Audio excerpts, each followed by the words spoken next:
Hello అండి అందరికి. Welcome to sunshine tarot. మీలో ఎవరైనా ఫస్ట్ టైమ్ నా ఛానల్‌ని చూస్తూ ఉంటే, ప్లీజ్ అండి మన ఛానల్‌ని సబ్స్క్రైబ్ చేసుకోండి. సబ్స్క్రైబ్ చేసుకొని పక్కన ఉన్న బెల్ ఐకాన్ యాక్టివేట్ చేయండి. సో, నేను నెక్స్ట్ టైమ్ అప్‌లోడ్ చేసే వీడియో ఏదైనా మీకు నోటిఫికేషన్ వస్తుంది. ఓకే. ఇవాల్టి మన రీడింగ్ టాపిక్ వచ్చేసి, మీ పర్సన్ మీ గురించి ఏం ఆలోచిస్తున్నారు? వాళ్ళు ఏం యాక్షన్ తీసుకుంటారు? మీ సైడ్ ఏమైనా యాక్షన్ తీసుకుంటారా? అనేది చూద్దాము. ఇది జనరల్ రీడింగ్ అండి. అందరికీ రెసొనేట్ అవ్వకపోవచ్చు. రెసొనేట్ అయినంత వరకే మీరు ఈ మెసేజెస్ తీసుకోండి. ఓకేనా? మేడం మీరు నెగెటివ్‌గా చెప్తున్నారు, లేకపోతే మీరు పాజిటివ్‌గా చెప్తున్నారు అనకండి. బికాజ్ నాకు కార్డ్స్ ఏం చెప్తున్నాయి అదే చెప్తాను. ఓకేనా? మీ పర్సన్ మీ సైడ్ ఏం యాక్షన్ తీసుకోవాలి అనుకుంటున్నారు? యూనివర్స్ ప్లీజ్ చూపించండి. మా వ్యూవర్స్ యొక్క పర్సన్ వాళ్ళ సైడ్ వాళ్ళ గురించి అసలు ఏం ఆలోచిస్తున్నారు? ఏం యాక్షన్ తీసుకోవాలి అనుకుంటున్నారు? మాకొక క్లారిటీ ఇవ్వండి.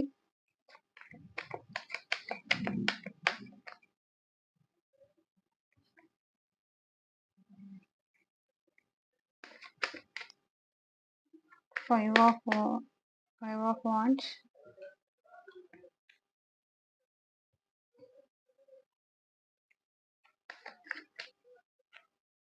4 of pentacles,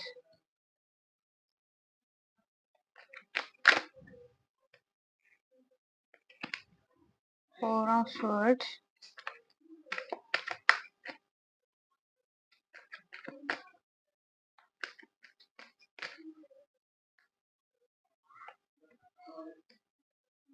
the devil,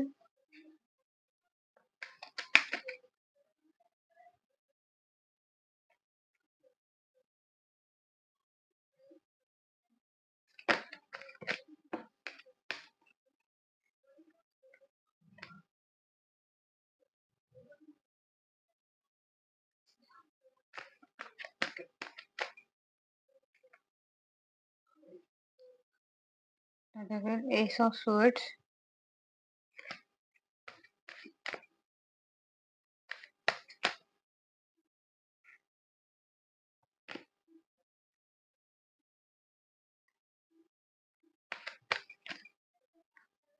seven of swords, magician. Okay, ఇంకా 2 కార్డ్స్ తీసుకుందాం. ద లవర్స్,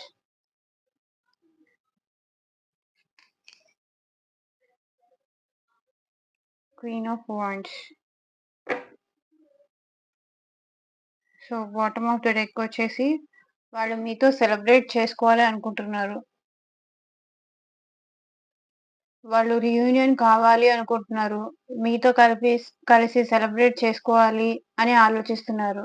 కానీ వాళ్ళని వాళ్ళు బ్యాలెన్స్ చేసుకుంటున్నారు. ఓకేనా? వాళ్ళని వాళ్ళు కంట్రోల్ చేసుకుంటున్నారు. బికాజ్ మీది సోల్‌మేట్ టైప్ బాండ్ అని వాళ్ళకి కూడా తెలుసు. మీ పర్సన్స్ కూడా తెలుసు. ఇది ఆల్వేస్ గొడవ పడ్డము, ఆహ్, ఆల్వేస్ గొడవ పడ్డము, నార్మల్ అయిపోవడం. గొడవ పడ్డము, ఈ సిట్యుయేషన్‌లో మళ్ళీ నార్మల్ అయిపోవడం. ఇలాగే ఉందా ఎగ్జాక్ట్‌గా మీ సిట్యుయేషను? నాకు కింద కామెంట్ చేసి చెప్పండి. బికాజ్ ఎన్ని సార్లు గొడవ పడినా, ఎంత గొడవ పడినా సరే, మళ్ళీ ఇద్దరు మాట్లాడుకుంటారు. ఒకరికొకరు టైమ్ ఇచ్చుకుంటారు. మళ్ళీ అగైన్ ఇది రిపీట్ అవుతుంది. ఓకేనా? రీయూనియన్ మీకు తప్పదు. అండ్ మీ మధ్య disturbances, unblock, no contact situation ఇది తప్పదు. అదే కనిపిస్తుంది. బికాజ్ ఈ రిలేషన్‌లో స్ట్రగుల్స్ ఉన్నాయి. బట్ నాకు గ్రోత్ ఉంది. ఎంత గొడవలున్నా సరే, ఎంత స్ట్రగుల్స్ ఉన్నా సరే, నాకు నువ్వు కావాలి, నీ ప్రేమ కావాలి, నీ టైం కావాలి అని వాళ్ళనుకుంటున్నారు. అందుకే వాళ్ళని వాళ్ళు బ్యాలెన్స్ చేసుకుంటున్నారు. సో, వాళ్ళ కోపాన్ని మీ దగ్గర ఏ ఏ కారణంతో గొడవపడి మీకు దూరమయ్యారో, అవన్నీ వాళ్ళని వాళ్ళు కంట్రోల్ చేసుకుంటున్నారు. వాళ్ళ కోపాన్ని గాని, లేకపోతే వాళ్ళ మొండితనాన్ని గాని అది కంట్రోల్ చేసుకొని మీతో సెలబ్రేట్ చేసుకుందాము. మీతో రీయూనియన్ అవుదాము అని వాళ్ళనుకుంటున్నారు.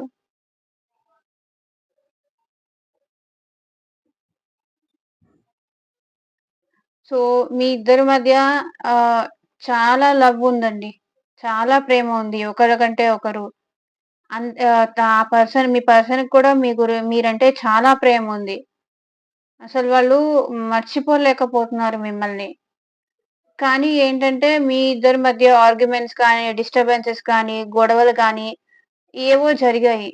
సో, వాళ్ళ ఇష్టాన్ని ప్రెజెంట్ చెప్పట్లేదు. కానీ మీ ఇద్దరి మధ్య గొడవలు జరిగినాయి, ఆర్గ్యుమెంట్స్ జరిగినాయి, ఫైట్స్ జరిగినాయి. లైక్ అది దేని గురించైనా కావచ్చు. లవ్ గురించి కానీ, మ్యారేజ్ గురించి గానీ, లేకపోతే రిలేషన్‌షిప్ గురించి గానీ, ఏదో చిన్న మాట మాట తేడా గూడా అయ్యుండొచ్చు. పెద్దగా ఏం గొడవ జరగకపోయినా, చిన్న విషయంలో అయినా మీ మధ్య గొడవ జరిగుండొచ్చు. అందుకే, అందుకే వాళ్ళు మీ దగ్గరకొచ్చి మాట్లాడలేకపోతున్నారు.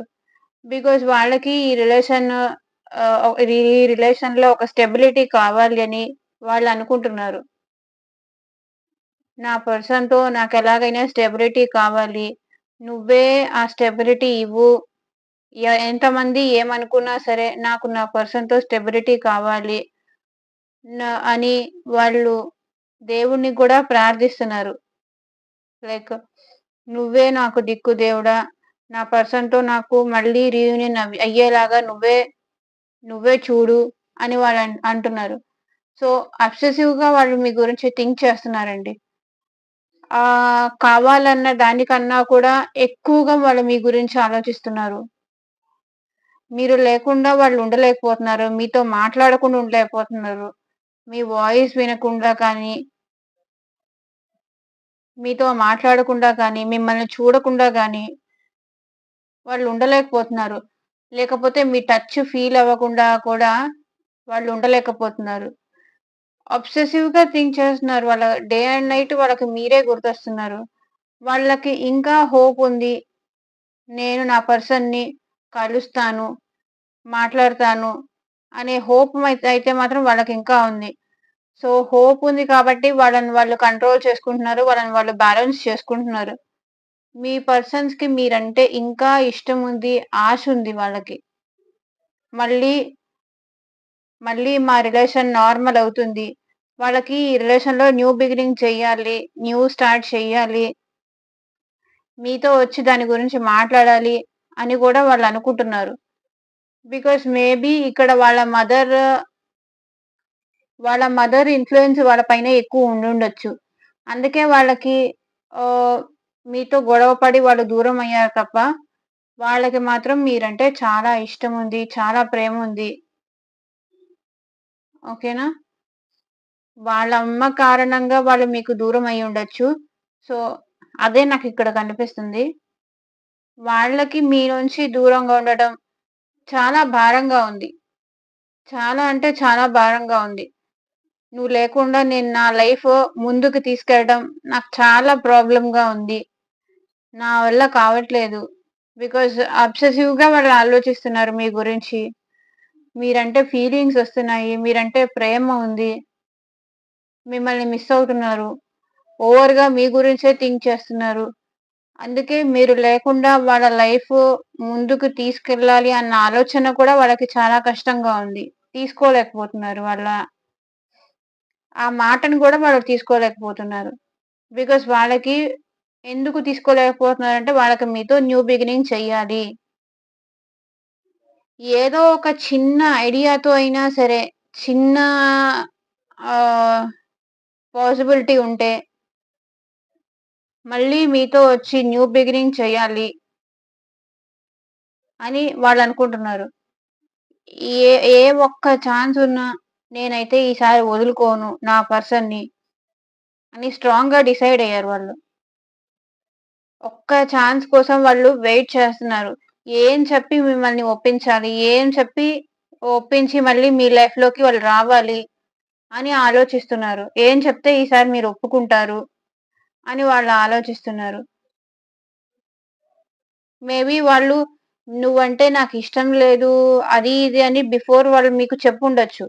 ఎందుకంటే వాళ్ళ మదర్ కారణం వల్ల వాళ్ళు మీకలా చెప్పారు. అసలు వాళ్ళకి మీరంటే ఇష్టం లేదని ఎవరు చెప్పారో కానీ, వాళ్ళని వాళ్ళు మోసం చేసుకుంటున్నారు. వాళ్ళకి మీరంటే ఇష్టముంది. మీ గురించి కోరుకుంటున్నారు. మీరు కావాలి అని ఆహ్, మీతో లైఫ్ లాంగ్ వాళ్ళు కలిసుండాలని, లాంగ్ టర్మ్ స్టెబిలిటీ కోసం ఆలోచిస్తున్నారు. కానీ ఏంటంటే, వాళ్ళని, వాళ్ళని వాళ్ళు ఆపేసుకుంటున్నారు.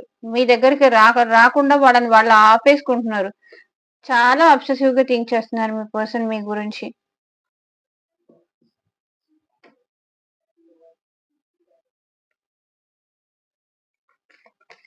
చూద్దాము. ఇంకా ఏం మెసేజెస్ ఒస్తాయో. వాళ్ళకి మళ్ళీ మీతో న్యూ బిగినింగ్ చెయ్యాలి అనుకుంటున్నారు. ఒకవేళ వాళ్ళకి మీరంటే ఇష్టం లేదు అని వాళ్ళు చెప్పారనుకోండి, అది వాళ్ళని వాళ్ళు మోసం చేసుకున్నట్టే అవుతుంది. ఇంత ఇష్టం ఉంది మేనిఫెస్ట్ చేస్తున్నారు మీరు కావాలి అని. మీతో న్యూ బిగినింగ్ కావాలి అంటున్నారు. మీరు లేకుండా వాళ్ళ లైఫ్ ముందుకు తీసుకెళ్ళడం చాలా కష్టము, చాలా భారము అని చెప్తున్నారు. అబ్సెసివ్‌గా థింక్ చేస్తున్నారు. ఆశుంది ఇంకా మీతో లైఫ్‌లో ముందుకెళ్ళాలన్న ఆశుంది, హోపుంది వాళ్ళకి. కానీ ఏంటంటే వాళ్ళ మదర్ కొంచెం స్ట్రిక్ట్ అనుకుంటాను. వాళ్ళ మదర్ ఇది మ్యారీడ్ రిలేషన్ అయితే గనక వాళ్ళ వైఫ్ స్ట్రిక్ట్ అనుకుంటాను. అందుకే మీ నుంచి దూరంగా ఉంటున్నారు తప్ప, వాళ్ళు కూడా చాలా ప్రే చేస్తున్నారండి గాడ్‌కి. మమ్మల్ని మళ్ళీ కలుపు, నా పర్సన్‌ని నన్ను విడదీయకు. బికాజ్ నాకు ఈ పర్సన్‌తో లాంగ్ టర్మ్ రిలేషన్‌షిప్ కావాలి. స్టెబిలిటీ కావాలి. నాకు తనంటే చాలా ప్రేమ ఉంది. మాది చాలా స్ట్రాంగ్ బాండ్ అని వాళ్ళంటున్నారు. అని వాళ్ళు ఆలోచిస్తున్నారు. మమ్మల్ని ఎలాగైనా కలుపు దేవుడా! ఎవరు ఏమనుకున్నా పర్లేదు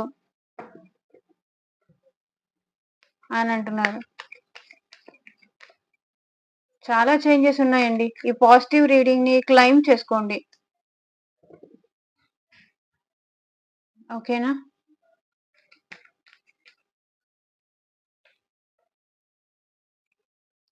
యాహ్! వాళ్ళు మీ సైడ్ ఏమైనా యాక్షన్ తీసుకుంటారా అంటే, మీకు ఈ రిలేషన్‌లో ఇష్టం ఉంది. మీకు తనంటే స్టిల్ ఇష్టం ఉంది. ఎన్ని గొడవలు పడినా సరే, మీకు ఇంకా ఇష్టం ఉందని తనకి తెలుసు. సో, ఆహ్, విష్ ఫుల్‌ఫిల్‌మెంట్ తనకి విషెస్ అన్నీ మీ దగ్గరే తీరుతాయని, మీరే తనకి కరెక్ట్ పార్ట్నర్ అని, మీరే తనకి తల్లి ప్రేమ ఆర్ తండ్రి ప్రేమ చూసేది మేలైతే.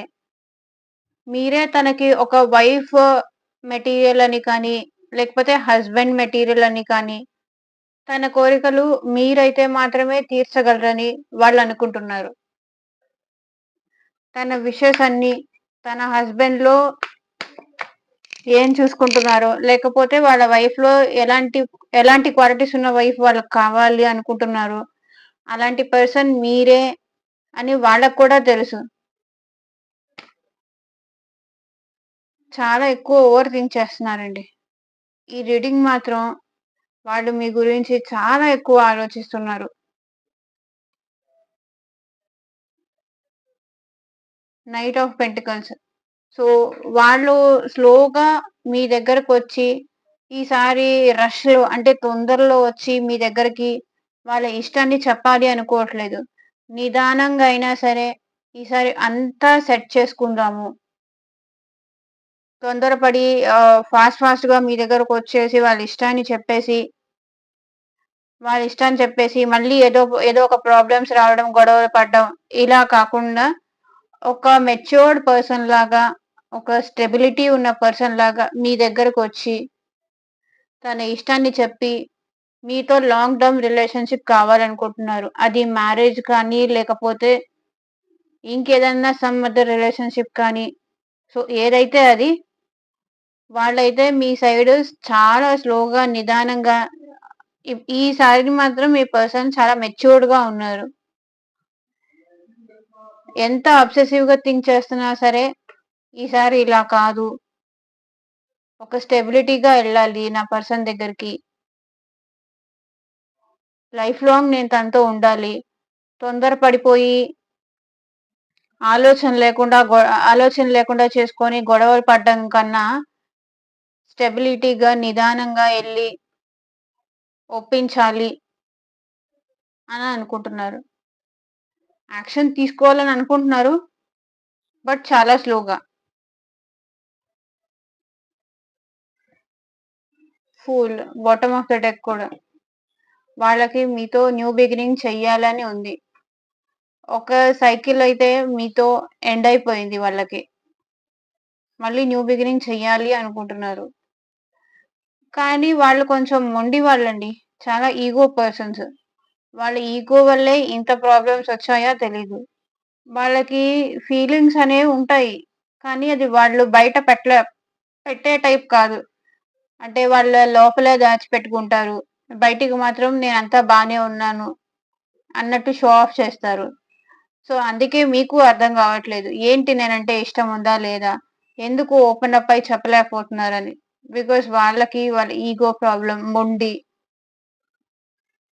అంత ఎక్స్‌ప్రెసివ్ టైప్ కాదు వాళ్ళు. సో, ప్రెజెంట్ ఏంటంటే మీ నుంచి దూరంగా ఉన్నారు కాబట్టి వాళ్ళ ఫీలింగ్స్‌ని హైడ్ చేసుకుంటున్నారు. ఈ రిలేషన్‌లో బ్యాలెన్స్ తీసుకురావాలి అనుకుంటున్నారు. ఓకే. సో, ఇదేనండి ఇవాల్టి రీడింగు. మీ పర్సన్ మళ్ళీ మీతో న్యూ బిగినింగ్ చెయ్యాలి అని ఖచ్చితంగా కోరుకుంటున్నారు.